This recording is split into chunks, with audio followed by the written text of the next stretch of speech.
day and welcome to Keystone HDC podcast number 15. It's Jerry McPherson here, and in our last podcast, I talked about the 5 most common types of complaining customers and how to handle them.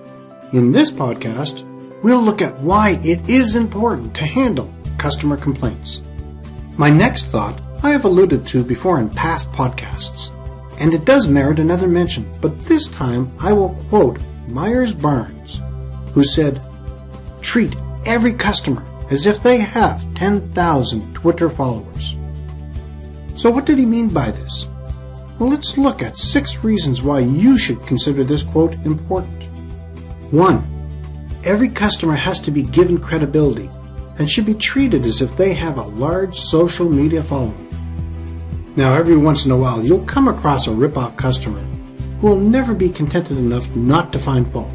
It is good business judgment not to give them a lot of your time, but as painful as it may seem, you should keep in mind that every customer you interact with may have a huge audience at their fingertips. This will safeguard your business from many potential disastrous mishaps. Handling problems with this type of customer professionally could save you lots of headaches down the road and possibly a loss of revenue. 2. Customer complaints contain insight. Customer feedback is great at telling you what you did wrong, but it will never tell you what to do next. So don't take every complaint as a negative, but instead look at them as tools for you and your team to find ways for you to improve. I have a friend who owns a restaurant with well-trained staff, excellent food, and wonderful atmosphere. I used this restaurant many times for group meals when traveling through Canada, and my groups loved the place. Never complained about anything. One day, the owner came to me and asked if my groups had any issues, and if they did, he wanted to know. He wanted to know any complaint, no matter how small. He said, "How can we improve if we don't know what's wrong?" It's important to use any negative feedback as a way to move your team in the right direction. 3. Record and organize meaningful complaints. If one customer tells you they want things for free, or thinks everything you offer is too expensive, or that your services are lacking, you should take that sort of feedback with a grain of salt. However, if multiple customers are telling you the same thing, you might have a serious problem on your hands. Document all complaints and refer to them frequently to see if there is a trend developing. 4. Don't be passive-aggressive. Have you ever had a problem with a company and one of their representatives said to you, "We're sorry you're having this problem"? How did that make you feel? In most cases, it can be very infuriating. Think of this next time you or one of your staff say that to a customer.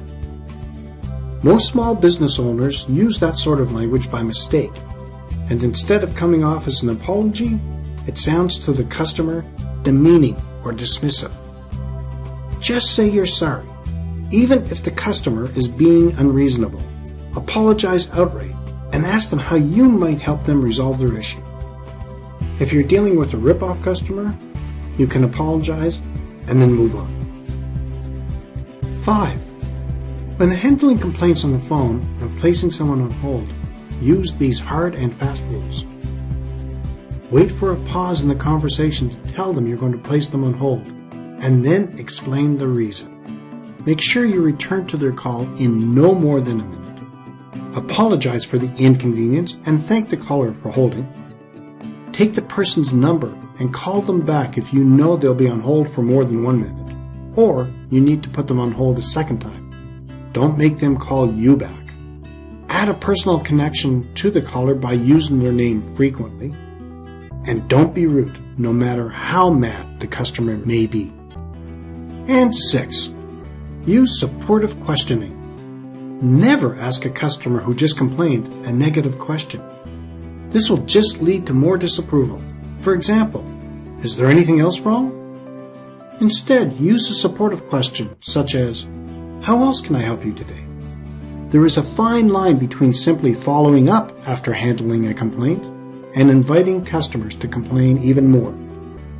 Well, that's a look at 6 things to remember when handling customer complaints. Next week, we'll look at a few more tips. If you have any interesting stories about handling customer complaints, or have some techniques of your own you'd like to share, or have any questions or feedback, you can leave them in the comments section of the show notes. A PDF of each episode can also be found in the show notes at our website, KeystoneHospitalityDevelopment.com, and click blog, or go directly to KeystoneHospitalityDevelopment.com/blog. Let's continue to work together to put heads in your beds. Until next time, have a fun day.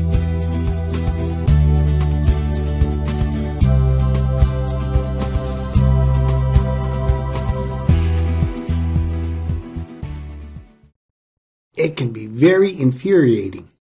Infuriating. Come on.